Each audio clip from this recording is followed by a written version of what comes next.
Matthieu. Nous sommes aujourd'hui dans la dernière béatitude, la béatitude de la main, ici. Les béatitudes. Bénis, soyez bénis, soyez bénis, soyez bénis. Et aujourd'hui, bénis soient les persécutés, parce qu'ils sont des prophètes.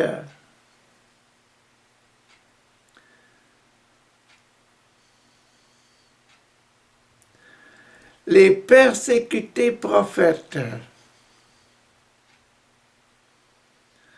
Tous les persécutés pour leur religion.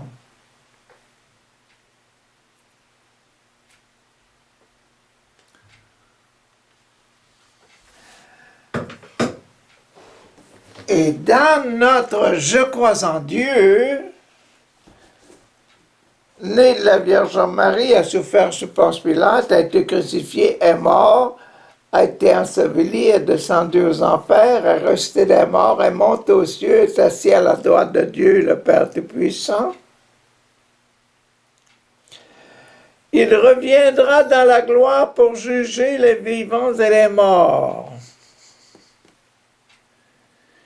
Il reviendra dans la gloire pour juger les vivants et les morts. C'est la dernière béatitude.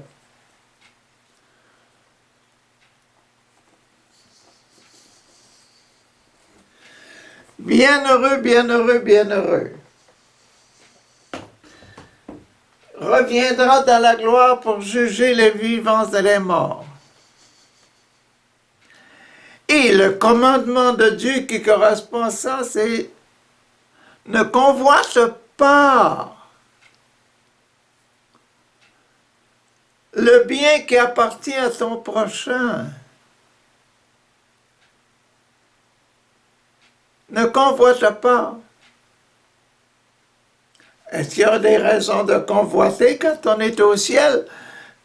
Depuis la béatitude numéro 8, le numéro 8, le numéro 9 et aujourd'hui le numéro 10, nous sommes dans le ciel.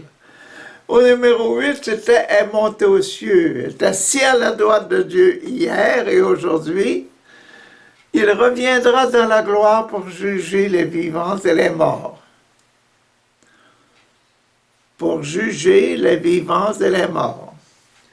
Qu'est-ce que Matthieu va mettre aujourd'hui dans cette belle béatitude? Reviendra dans la gloire.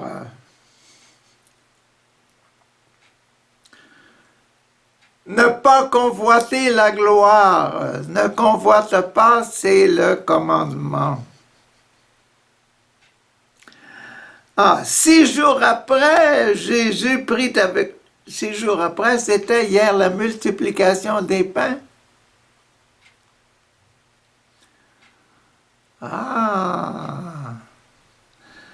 6 jours après, Jésus prit avec lui Pierre, Jacques et Jean, frères de Jacques, et les conduisit sur une haute montagne. Encore.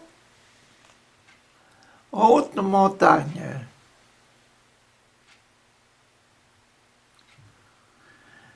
Pierre, Jacques, Jean.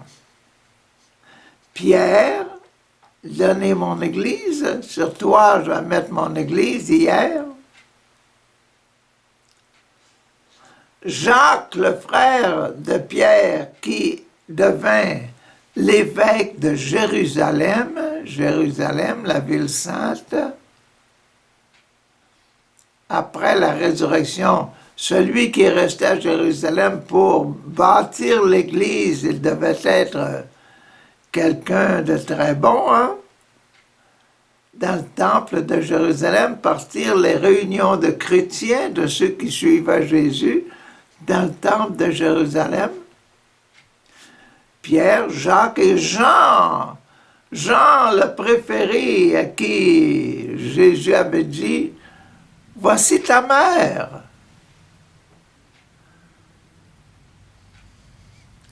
Prenez soin de maman Marie.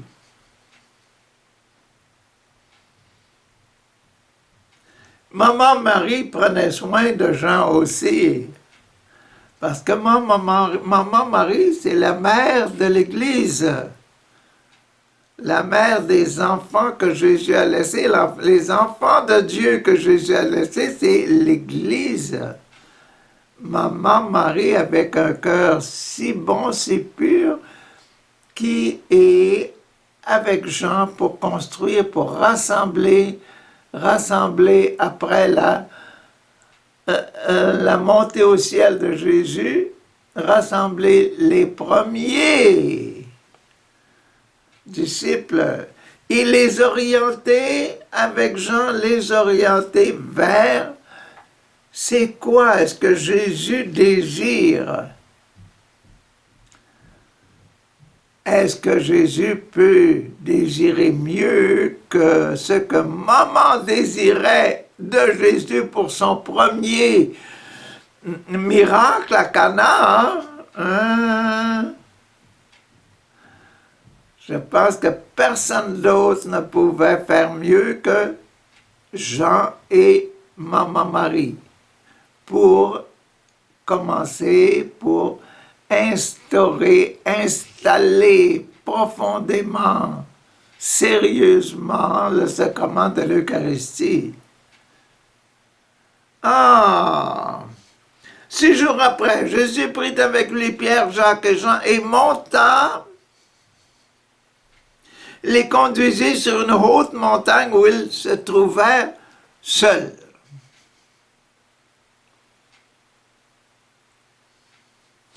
Il changea d'apparence devant leurs yeux. Son visage se mit à briller comme le soleil et ses vêtements devinrent blancs comme la lumière.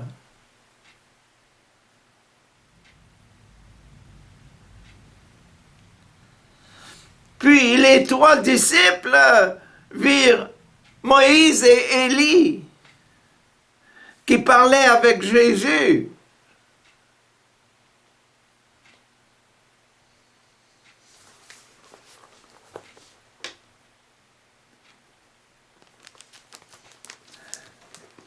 Moïse et Élie qui parlaient avec Jésus. Pierre dit alors à Jésus, Seigneur, c'est bien que nous soyons ici, hein? Si tu le veux, je vais dresser 3 tentes. Une pour toi, une pour Moïse et une pour Élie.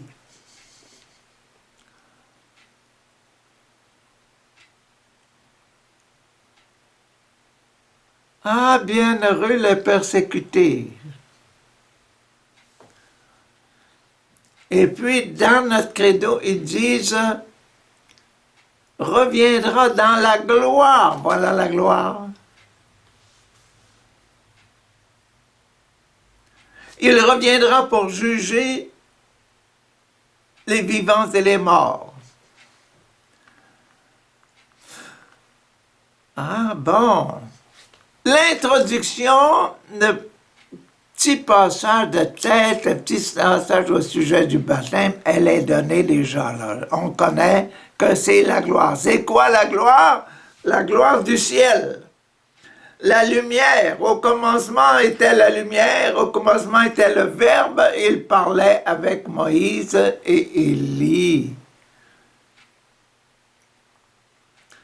Lumière et Verbe. Réconciliation. Comme il parlait encore,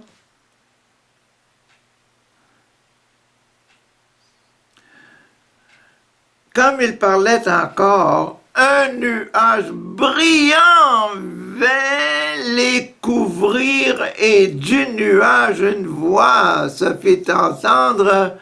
Celui-ci est mon fils bien-aimé en qui je mets toute ma joie, écoutez-le.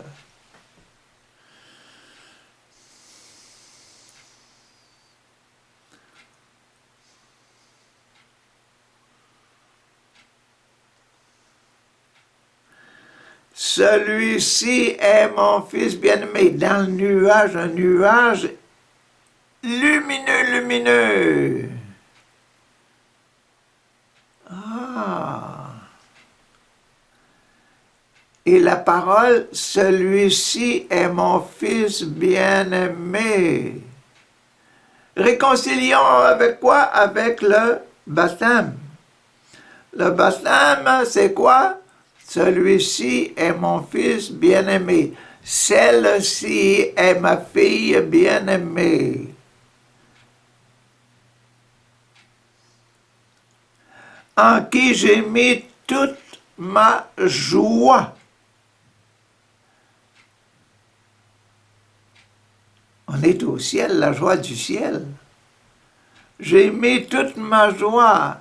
Écoutez-le. Ah, yeah. Merci. Merci, papa, pour mon baptême. Ah.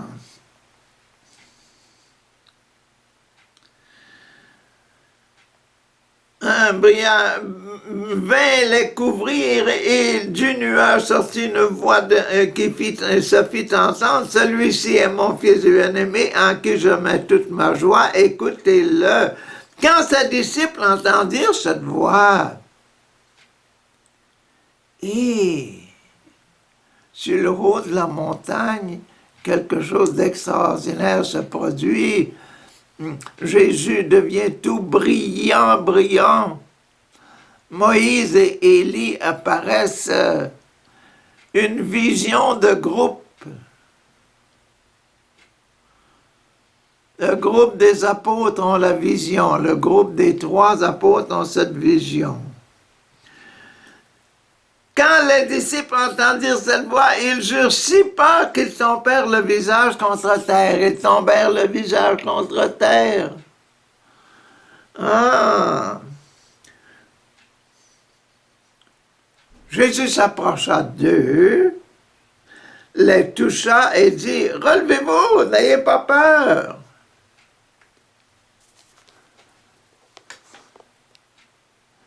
Relevez-vous, n'ayez pas peur.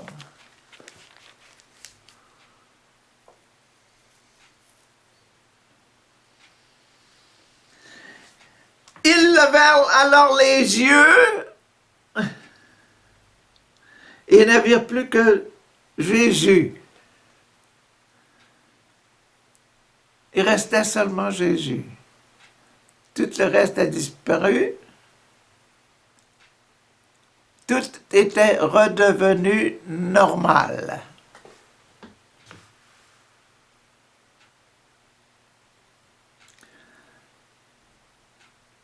Il reviendra dans la gloire pour juger les vivants et les morts. Oh, on est rendu là au numéro 3 maintenant. Le 3, le témoin. Numéro 3. Comme il descendait de la montagne, après cette vision, Jésus leur donna cet ordre. Ne parlez à personne de cette vision jusqu'à ce que le Fils de l'homme revienne à la vie après sa mort. Puis ses disciples lui demandèrent à Jésus, pourquoi les maîtres de la loi disent-ils, pourquoi est-ce que les maîtres de la loi disent qu'Élie doit venir d'abord? Il leur répondit, Élie doit en effet venir pour tout mettre en ordre. Il doit venir dans la gloire, pourquoi? Pour juger les vivants et les morts. Remettre tout en ordre. Juger les vivants et les morts. Cependant, je vous le déclare, Élie est déjà venu et les gens ne l'ont pas reconnu. Élie qui est mort il y a longtemps, là, il est venu récemment et les gens ne l'ont pas reconnu, mais ils l'ont traité comme ils l'ont voulu. C'est ainsi, c'est de la même façon, le Fils de l'homme lui-même sera maltraité par eux.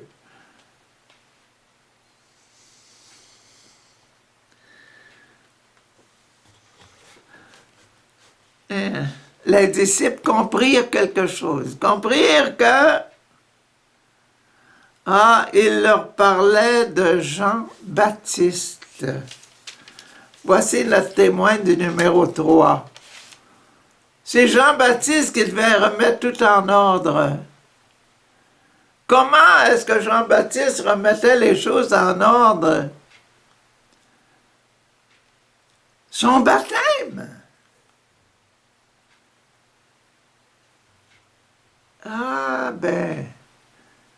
Le baptême de Jean. Repentez-vous, race de vipères. Venez vous faire baptiser. Repentez-vous, changez de vie. Et les gens changeaient de vie. Jean-Baptiste, un baptême, c'était, il remettait toutes les choses en ordre, remettait les vies en ordre. La vie des gens en ordre. Et une grande lumière apparut et Jésus revint dans la gloire pour juger les vivants et les morts. Ceux qui n'avaient pas besoin du baptême de Jean ne venaient pas, mais ceux qui avaient besoin du baptême, Jean, donne-moi le baptême. Et Jean versait de l'eau en leur donnant un petit sermon.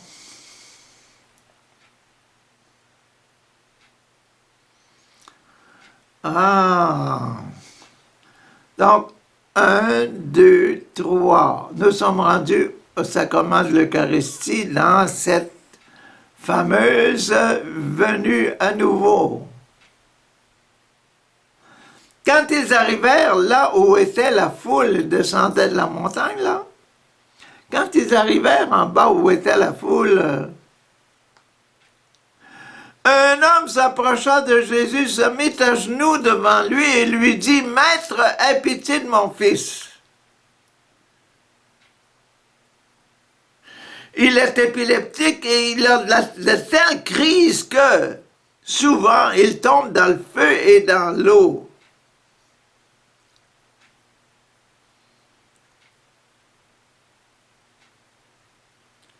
J'ai amené à tes disciples, je l'ai amené à tes disciples, mais ils n'ont pas pu le guérir.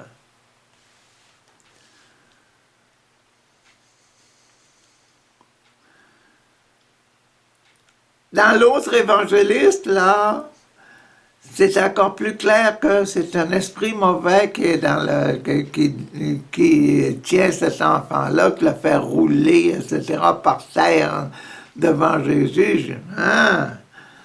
Jésus répondit, « Ô vous gens incrédules! » Quoi? Incrédules! Qui n'avez pas de foi! Et mauvais! Mauvais! Vous avez encore des péchés! Vous devez effacer vos péchés! Vous avez des mauvaises intentions! Enlevez vos mauvaises intentions! C'est quoi les mauvaises intentions? Bien, des fois, on veut faire plus sa gloire. Quand on demande des miracles à Jésus, on fait plus faire savoir notre gloire personnelle que la gloire de Dieu. C'est des mauvaises intentions, ça. Il y avait une guérison à faire, là. Si les apôtres venaient chercher simplement leur gloire d'en faire un miracle, chasser ces démons-là, du corps du possédé, qui se jetait dans le feu et dans l'eau.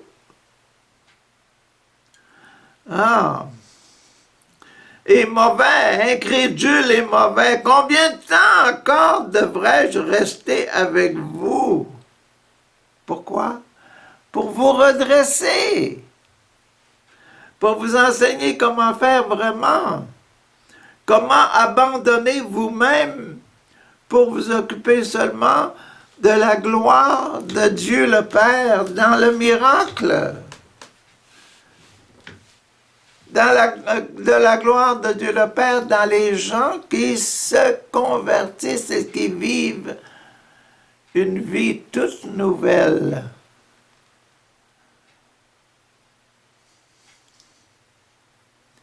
Ne pas rapporter et attacher vos sermons, la beauté de vos sermons avec la conversion des gens, attacher la conversion des gens avec la venue du Saint-Esprit. C'est le Saint-Esprit qui travaille.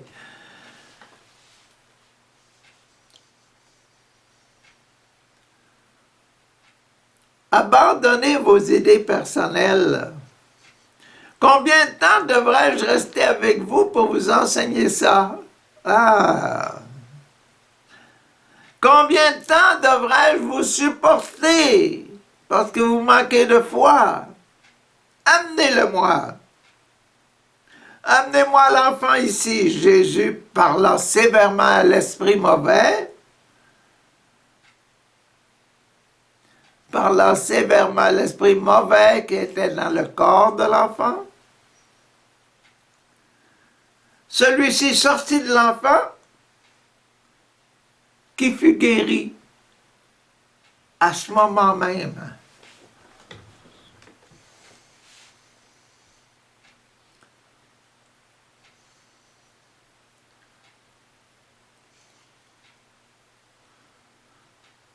Et ça, c'est pour le numéro 4, là. C'est pour l'Eucharistie, Jésus qui vient au milieu de son peuple. Quel est le cœur de Jésus quand il vient au milieu de son peuple? Miséricorde.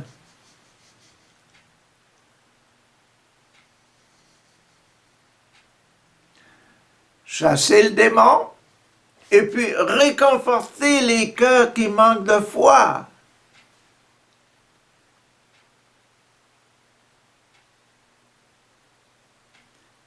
Les apôtres, c'était des bons cœurs, des cœurs vivants, des cœurs purs. C'est pour ça que je suivais Jésus. Donc Jésus, là, quand on dit « il est venu pour les vivants et pour les morts », c'est là, il est venu pour renforcer la foi des vivants et puis les morts, les démons.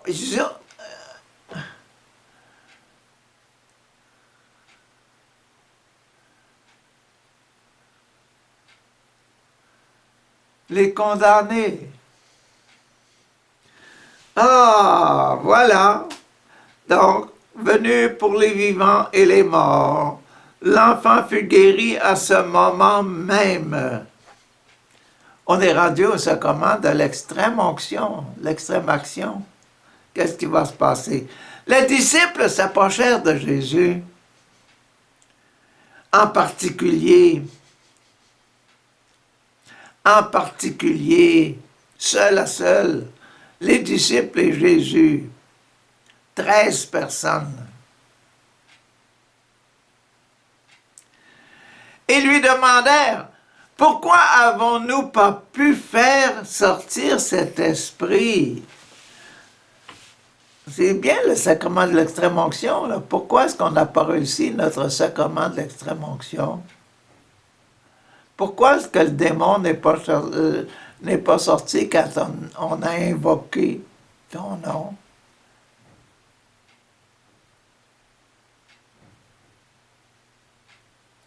Jésus leur répondit, c'est parce que vous avez trop peu de foi.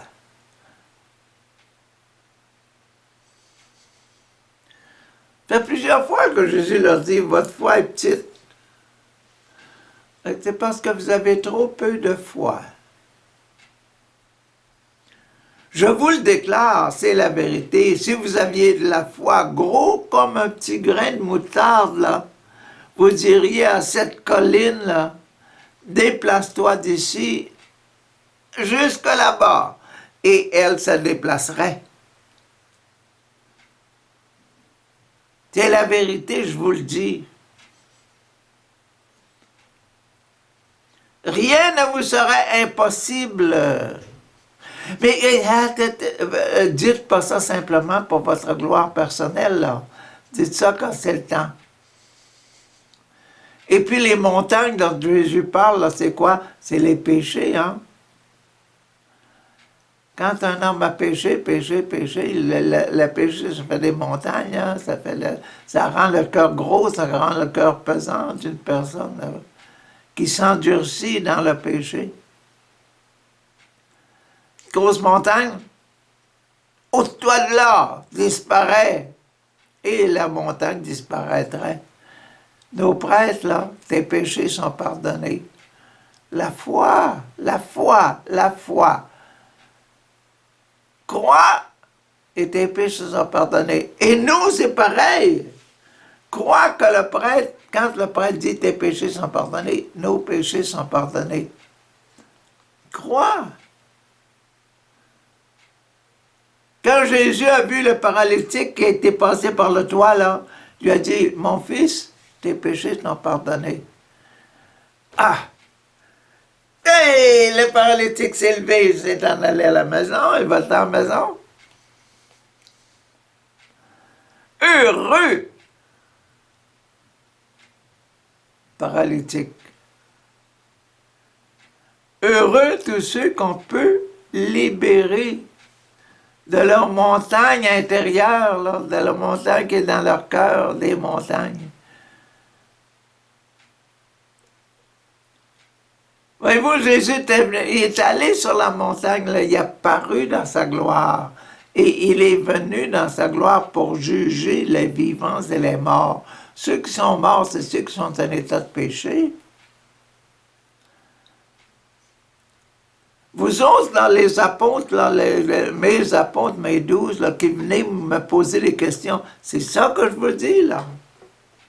Les montagnes que vous voyez, là, faites-les disparaître. Les montagnes de péché. Tes péchés sont remis. Les péchés sont remis. Les péchés s'en vont. Soyez-en sûrs, remerciez, remerciez. Prêtre, merci Seigneur pour tous les absolutions que je donne. Merci pour tous les péchés qui sont pardonnés. Merci pour toutes les montagnes qui sont disparues.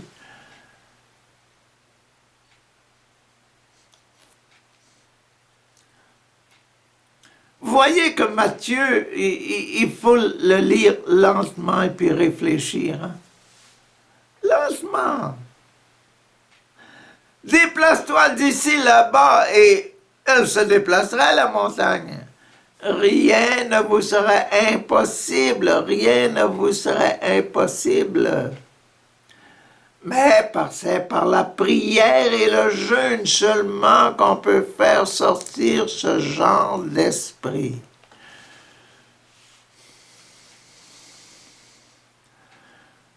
Je crois qu'on a jeûne pas assez, qu'on ne prie pas assez. J'y crois.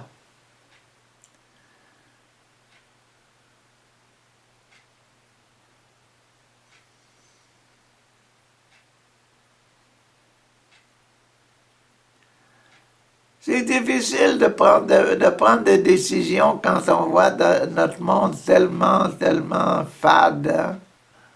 Tellement fade.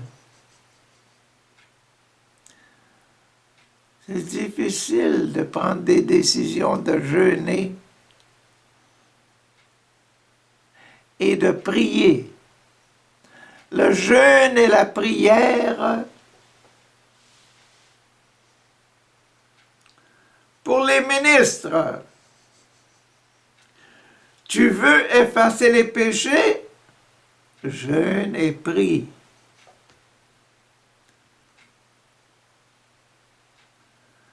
C'est le moyen de travail, c'est la mode de travail de l'extrême onction. Même chose pour les miracles. Tu veux que l'Esprit Saint travaille en toi? Jeûne et prière.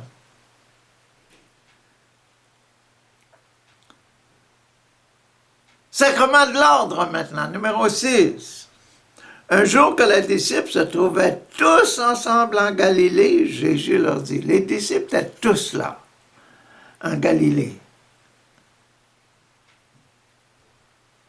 Jésus leur dit, le Fils de l'homme va être livré entre les mains des hommes, qui le mettront à mort, mais le troisième jour, il reviendra à la vie.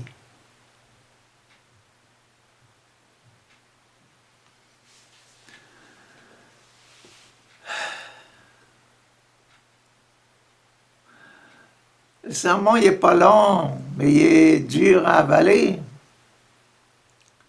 Mais il est vrai, très profondément vrai. Et les disciples qui écoutaient, qui étaient tout seuls avec lui, ils furent attristés.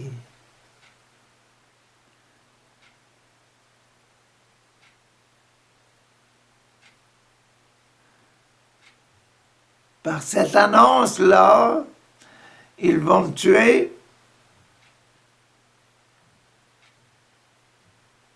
Cela les a attristés, mais ils, souvent, on ne dit pas, quand Jésus dit, ils vont me tuer, mais je vais revenir à la vie après 3 jours. Ah, ben, après 3 jours, là, la deuxième partie du sermon, là, souvent, on l'oublie.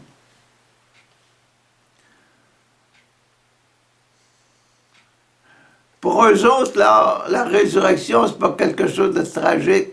C'est quelque chose de... Croyons-le, croyons-le pas, attendons, hein. Mais quand ils annoncent qu'ils vont me tuer, ça, c'est triste. Les apôtres étaient tristes, attristés. Et c'est fini déjà pour le sacrement de l'ordre. Les ministres attristés de la mort. Peut-être qu'il manque de la foi dans la résurrection. Donc, les vivants, là, si on est vivant, si on a le cœur pur, prenons courage, hein? Prenons courage, c'est important.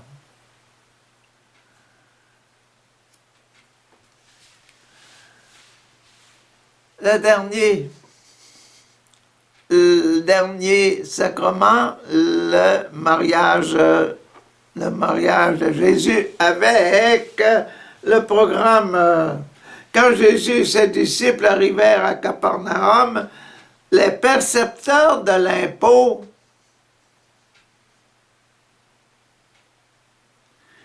du temple, impôt du temple, impôt pour la maison de Dieu,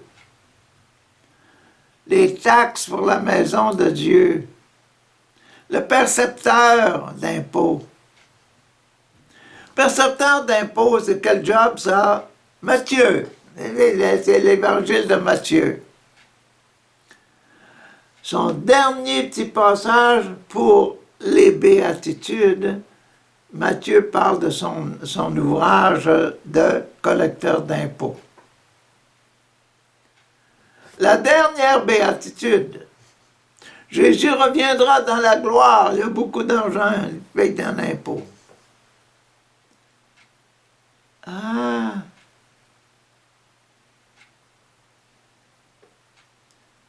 Où est-ce que Jésus va prendre son argent? Pierre, non, le percepteur d'impôts du temple s'approchèrent de Pierre et lui demandèrent, Pierre, c'est toi sur lequel Jésus va fonder son église, là, hein? C'est toi sur lequel Jésus a mis son église, hein? Tout son groupe, là. Ton maître, là, est-ce qu'il paye l'impôt au temple? l'impôt du temple.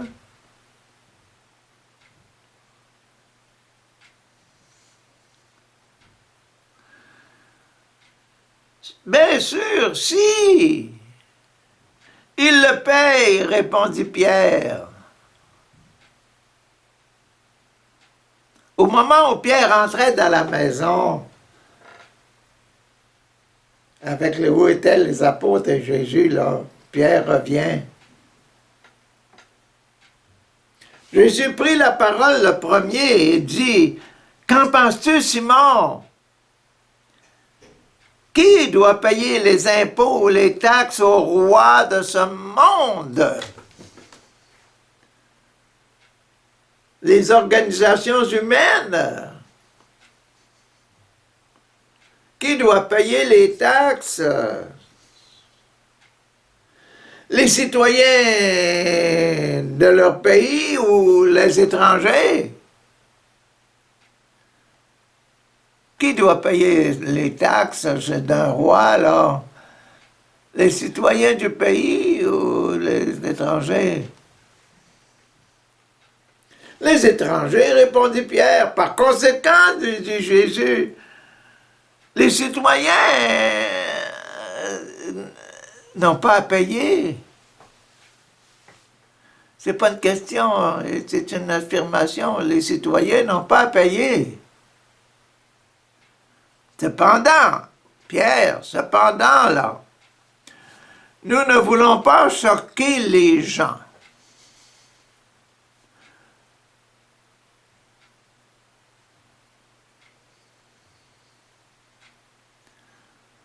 Nous ne voulons pas déranger la population. Nous ne voulons pas mettre le trouble. C'est pourquoi, va au lac, lance une ligne à l'eau et tire à toi le premier poisson que tu attraperas. Et ouvre-lui la bouche. Tu y trouveras une pièce d'argent qui suffira pour payer mon impôt et le tien. Pour payer mon impôt et le tien.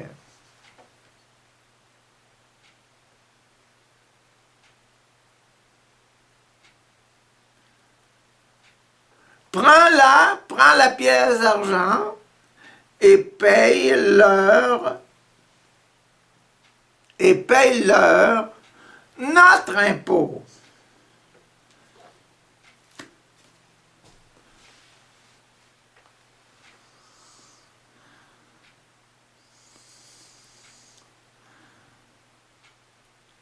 La dernière béatitude, la fin.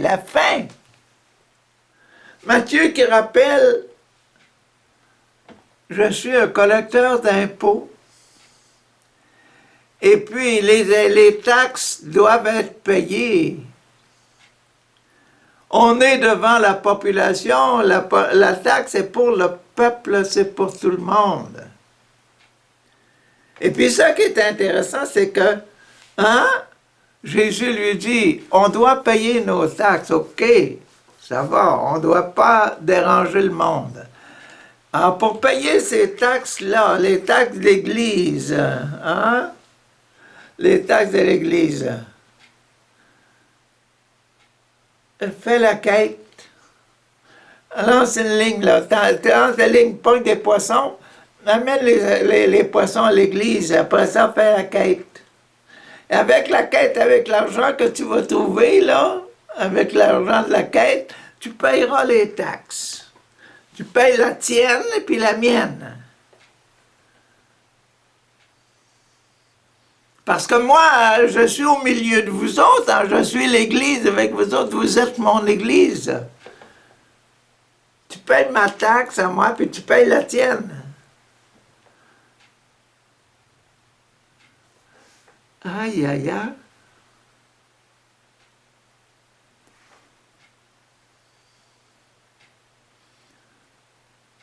Mais ce qu'on remarque, c'est que nos églises, là, nos bâtisses de l'église, là, habituellement, il n'y a pas de taxe là-dessus.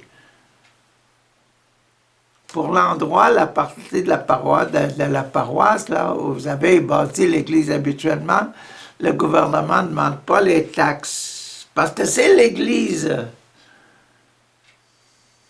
Mais l'Église, là, pour l'entretenir, cette maison-là, c'est ça les taxes. L'Église, là, qui se détruit avec le temps, avec la température, puis le soleil, puis la pluie, puis la rouille, puis l'hiver, puis l'été, etc. Les températures se dégradent, le tremblement de terre, ça s'écoule, des parties partent à refaire le ciment, hein. Et puis la vie de tes prêtres. Hey, c'est des genres de choses qu'il faut payer régulièrement.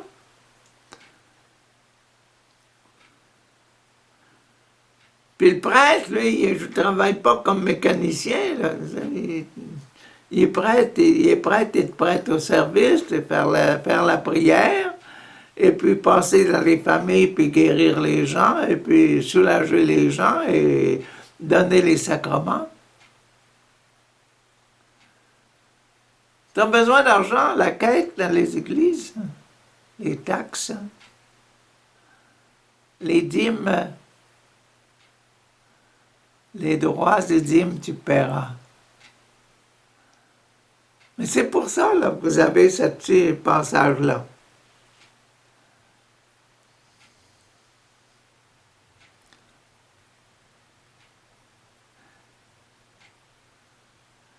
Et l'Église a des projets, donc elle a besoin aussi d'un peu d'argent pour prévoir le développement spirituel et matériel.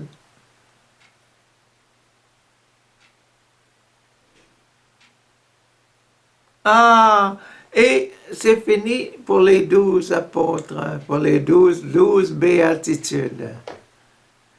Et la dernière béatitude, il est dans la gloire pour juger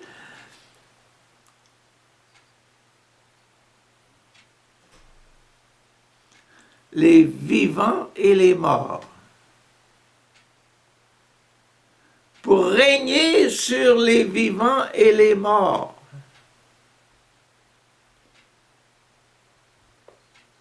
Juger quelqu'un, c'est pas toujours le condamner, hein? Je peux juger que quelqu'un est un saint. Je peux juger que quelqu'un est un démon.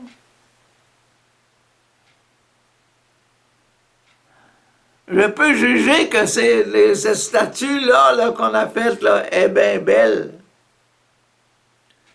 Mais je peux juger que la statue a perdu ses couleurs. On a besoin d'être repeinte. Ce qui est vivant, les âmes, etc., puis ce qui est mort, la nature, ce qui appartient aux démons. Ah, il y a bien des choses là que vous pouvez réfléchir. Et puis augmenter votre foi, votre ardeur, votre désir de servir Dieu et de toujours grandir dans votre amour de Dieu, de vous-même et de l'Église.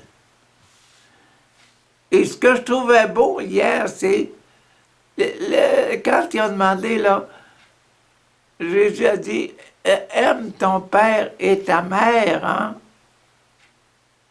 Celui qui dit à son père ou à sa mère, l'argent que j'avais mis de côté, là, que j'ai ici, c'est un argent que j'ai promis à Dieu. Je peux pas soigner, là, je peux pas t'acheter de la médecine pour te soigner. Aïe, aïe, aïe, aïe, aïe, aïe, aïe. Le père et la mère. Notre Église, nous avons un père, puis nous avons notre mère. Nous sommes les enfants de Dieu, mais nous sommes aussi les enfants de Marie. Comme Jésus est l'enfant de Marie.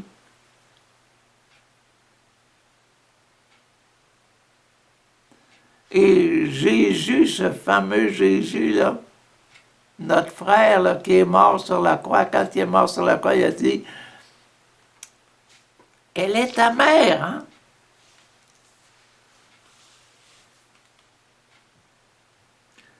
Prends soin d'elle, hein?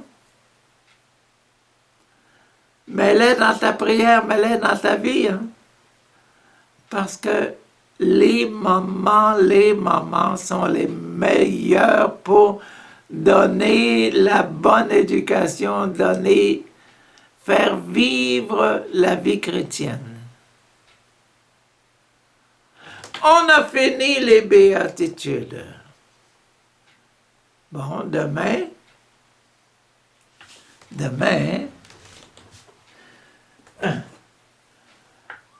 on a fini là. On va être obligé de monter, de descendre, puis voir. Wow! Là, on va retomber dans le cœur. On va tomber dans le numéro 2.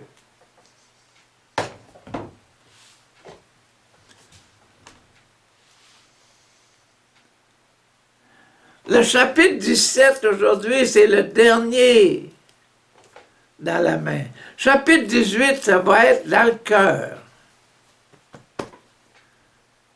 Il va commencer à étudier ce qu'on avait mis dans le cœur, là, ça correspond à quoi? Ça, quoi?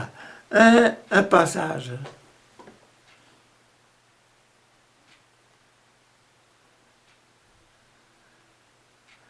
Ce qu'on avait vu dans le bois, ici, à la hauteur du cœur, là, numéro 2, on va le mettre dans le cœur de Jésus. Tout ce qu'on a mis, là, c'était dans la chair de Jésus, dans Jésus crucifié. Donc là, quand on va descendre dans le cœur. On est arrivé là, on va descendre dans le cœur.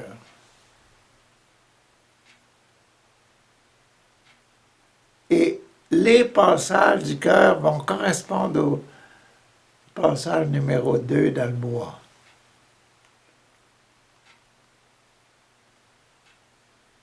On met ça ensemble, le cœur avec le bois. Quand on sera rendu dans le numéro 3, dans l'Esprit Saint, on va mettre l'Esprit Saint avec le bois, ce qu'il y a dans le bois.